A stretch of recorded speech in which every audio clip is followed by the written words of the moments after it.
What up? And welcome back to some more Downrange Gaming, son. And I left you last time with boot camp, graduating out of boot camp and moving to security forces training, which is military police as well. Or I guess I'm going to refer to this school as the police academy because that would be easiest to say, I guess, in this story. So this is going to be a whole series of stories from the police academy. And as you can see, I'm back on some COD, Black Ops, San, and I'm rocking some, what was this, Domination? And I didn't even care about capturing the flag. I just wanted, or capturing each area. I just wanted to just whoop some ass. So let's jump into this security forces training. And actually, I should give you a little bit of background on security forces in the Air Force. Security forces is military police. And basically the job as a security forces person would be law enforcement. There's two sides of it. There's law enforcement, you know, your average day-to-day law enforcement stuff on a United States Air Force base, and security for a base, an air base. So when I went to boot camp or tech school, the police academy, they switched it up. Like, I know people before me that went, it was two sections.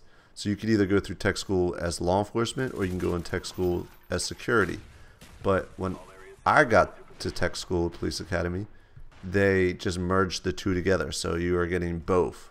You're going to be skilled in both areas. And another thing I heard about the tech school before I got there was bars on the dorms. They used to call it the jailhouse, I think. It was the jailhouse. Well, when I got there, the bars were gone except for some of them. So it was a little weird how they used to lock you in there overnight and stuff. And here's a really cool fact that a lot of you guys probably don't know. But Chuck Norris, you know, the martial artist Chuck Norris, everybody knows who Chuck Norris is. He was in the Air Force and he was security forces. But they didn't call it security forces when he went through. I think it was called Air Police when he was in. But it's the same job, security for the air base. And they were called Air Police. So yeah, Chuck Norris was in the Air Force and he was security forces like me. On top of that, Chuck Norris also was deployed to Osan, Korea, where I was deployed to as security forces, or in his case he was Air Police. So that's just a cool, interesting fact that me and Chuck Norris have the same background. I think that's really dope. And if you don't believe me, just Google it, you'll find out. I just went through and verified. I heard it my whole time being in the military, but I Googled it recently, and you know, it's on the internet. It says his background as far as him being in the service. So enough about the background and job. I'll talk about my experience in security forces training, tech school, police academy.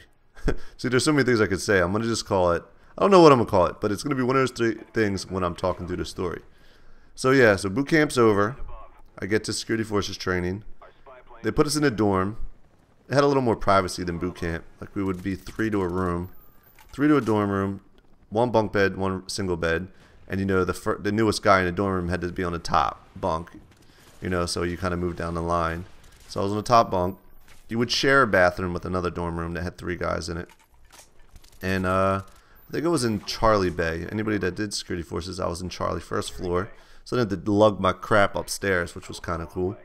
So yeah, there's so many stories. As I'm sitting here thinking, I guess I gotta really just start from the beginning.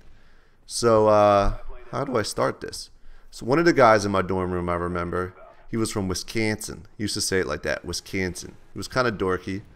Funny thing about that is, like 5 years later, I got deployed with him in Qatar, which was kind of crazy. I was like, hey, you're in my dorm room, and I didn't like that guy, but that's for another story. He was in my dorm room when I got there. And so how it worked in security forces is you had like a core group of people, you know, like a flight, like we would in boot camp. But the guys in my dorm room weren't in my flight. They were weeks ahead of me. And the tech school was, I think it was like 2.5 months, maybe 3 months long. And it was, what was the date? I can remember the dates. I think it was July 12th is when I graduated boot camp with security forces. And I graduated security forces October 4th. So do the math. That's how long tech school was for me. It might be different now. So if you're thinking about joining, it might be different. But it was hot. And a lot of things we learned in tech school were a lot of weapons training. I pretty much learned everything about all the weapons we used in the Air Force, from M16, A2, 249 SAW, M60, 203 grenade launcher that goes on the M16, the 9mm Beretta. I'm trying to think if we fired anything else out there.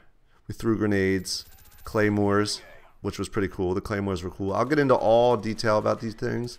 I'm just trying to give you a quick overview of some of the stuff that I did. So we had PT every morning, as the whole security forces together would do it. And I think we switched it up just like boot camp. One day we'd run, the next day we'd do like push-ups, sit-ups, and jumping jacks, all crazy stuff as a team. And I was a bad troop for a little bit in tech school. Well, maybe just like 1 or 2 days this happened. So yeah, like we'd have to wake up at like 4 a.m. or whatever, 5 a.m. to go do PT. And nobody liked to do that. It was like miserable. And the guy that took roll for our group, I became cool with. Like he had to, every morning at PT, he would take roll and see, you know, who's there. And I told him, like, yo, when you say my name, just mark it off, because I'm not gonna be there, just to see like if it would work.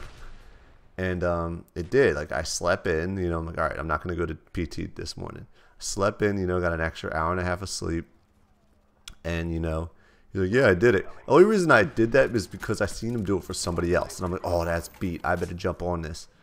And then he was getting scared. He did it for like 1 or 2 times for me, and he was like, I'm not going to do that no more. He was kind of worried. So another thing, a big thing in security forces was the word HUA. H-U-A, which stands for Heard, Understood, Acknowledged. Now, they use that word all the time. The instructors, they made us use the word. It'd be like, everything had HUA after it. And it got drilled in my head so much, I said HUA on my time off. Like, let me use an example of HUA. So an instructor would be like, so does everybody understand how the M16A2 works? And we'd all go, HUA, and that's how we'd use it. I just realized I'm coming up on the end of this gameplay, so I didn't really get into any really good stories. So make sure you come back. I'm going to talk about weapons. I'm going to talk about the claymores. I'm going to talk about the frags we threw. All that stuff. HUA? Like that's how we'd use it, stuff like that.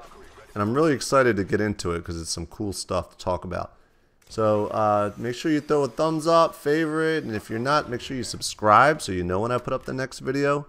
And I've been reading your comments. You're asking me, where's the commentary about the first marriage? I will get into that first marriage once I graduate tech school and get to my first base within our storyline of these Downrange Gaming videos. So thanks for watching. Peace, son!